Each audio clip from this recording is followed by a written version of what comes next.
Hello and welcome back to episode 4 of GMT's Command and Colors Napoleonics by Battlefield Banter. And if you recall, we're looking at the situation at the end of episode 3. It's a very close game. The French have 3 flags. They need 5 for victory. The British slight advantage, 4 flags, needing 5 for victory.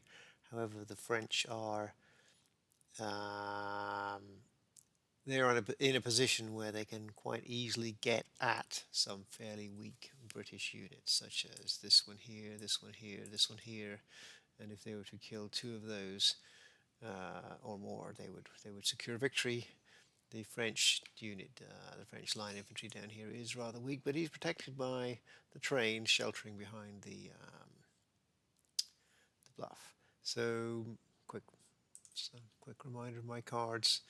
I've got assault center cards and left and right flank. So pretty much anything I want to do plus a cavalry charge. I could rescue the light cavalry, move it out of the way if I did a left flank move, but that would possibly just delay the inevitable. So I'm going to go on the offense and hope that the French have no cards activating units on the left flank. And so, having said that, I'm going to play let's do an assault center because that would allow me to activate all 5 of my units in the center. 2, 3, 4, 5, and the leader himself, Wellesley, of course. And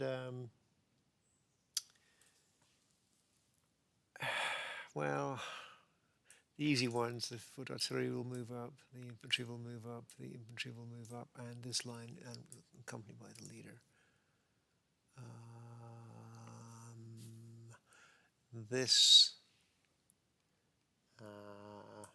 infantry here will fall back to get out of harm's way. The potential that the light cavalry could reach this unit, and even though attacking into the woods, it would be disadvantageous, but the cavalry would need would be 1 hit. So let's see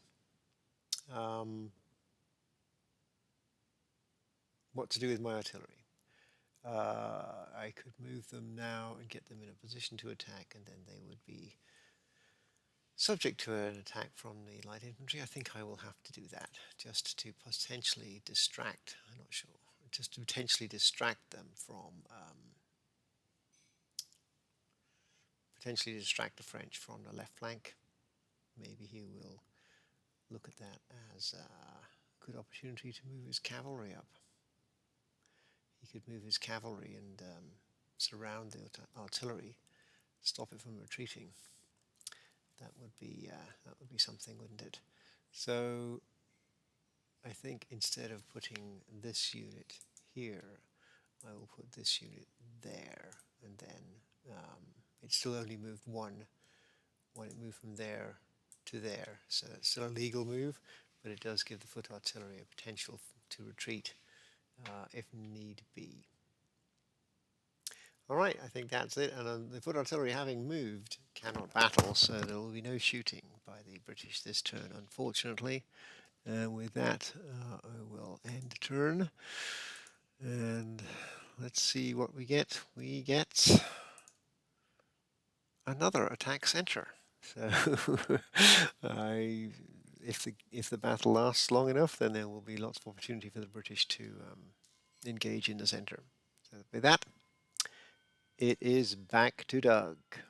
So this is an example that occasionally happens in Command and Colors, where you've got your 3 sections of the field, and it's just tough to figure out what to do. Now, in my case, I don't have very many options, but when you look at my cards, which I've now displayed, I don't even have really the right cards to do anything. Leadership is not going to help me that much because I only have 1 leader on the field. Take command any section falls in the same deal. Probe center, attack center, that's the same card with either 2 units or 3.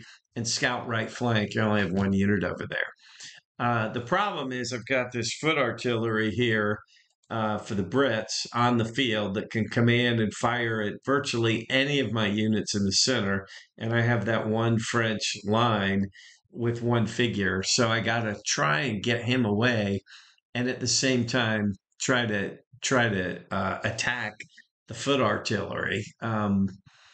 Yeah, not many good options. I could try the scout right flank because you get to draw two cards and pick one. Where I have the opportunity to get my five banners is over here on my French left in square, a weak Portuguese two-figure unit and a cavalry with my French cavalry nearby that I could reach. I just don't have the right card. What would have been ideal here would have been some kind of left flank card to move my two line up closer to the squared unit and then have my light cavalry try to destroy the Portuguese cavalry. But alas, that's not what I got. Wow, tough call. Now, I do have a battlefield smoke. So, one of the options I have is on the Brit turn, I can play battlefield smoke and the die roll that might be 3 or 4 or even more gets reduced to 2. That might be the only way I'm going to be able to defend this guy and to a degree this guy. So maybe we'll try that. We'll play the scout right flank, hoping to draw 2 cards, one of which will be useful, and we'll go from there. So that's what we're going to do. So let me move that hand out. So scout right flank. We will order my light cavalry. We'll move it up on the hill and try to melee the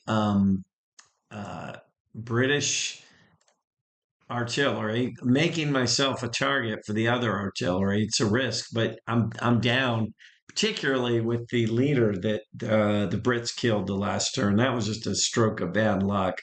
Um, so we'll do that. So that's going to be 4 die. It's hill to hill, so there's no negative impacts there.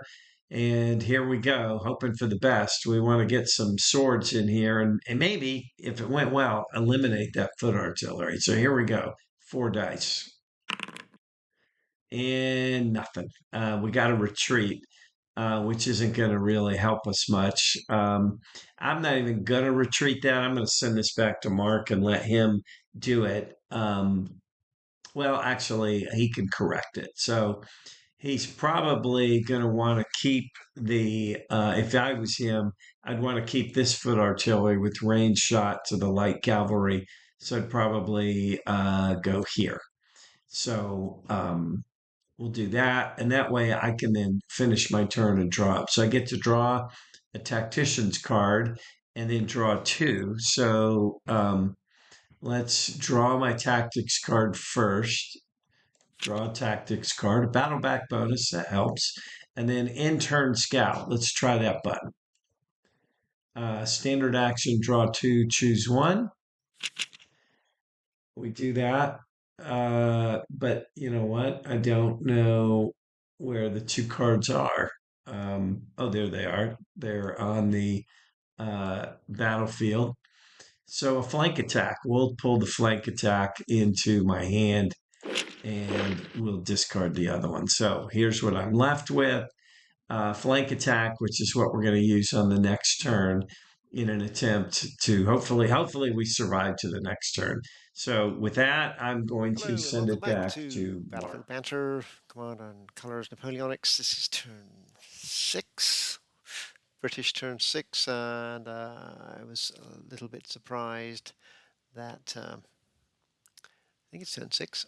Anyway, I was a little surprised that the French did not finish off the British on that last turn.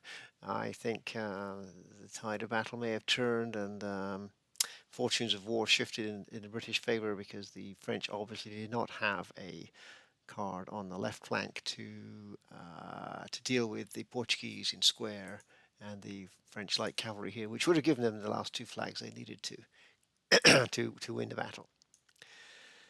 So we survived. The British survived, that is, and we'll play an attack center.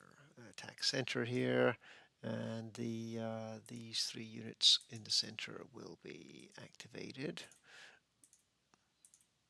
and the British will seize the ridge, and in doing so get a little closer to this unit here, which did not fall back, could not fall back because Doug actually played a right flank card to activate his cavalry. The artillery, 2 options. One, they could fire at the light cavalry, but they cannot eliminate it. They would only be rolling 3 dice, so they will move up onto the ridge also to give the French something to think about in the if the British are not fortunate enough to eliminate this unit here this turn, and then Wellesley will follow up in the rear, supporting both of them. All right, and then the artillery, as you can see by the blue flag in the vassal module, are done. No battle if they move, but the British line infantry here can attack. Wait just a minute.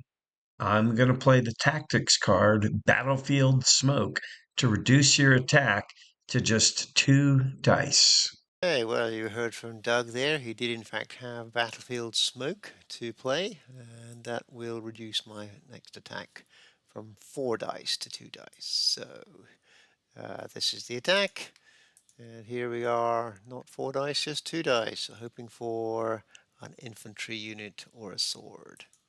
And 2 infantry units. Okay, so going above and beyond there, the British line infantry take out the French line infantry and claim the 5th flag in the Battle of Rolica after a bit of a rocky start, especially for the Portuguese.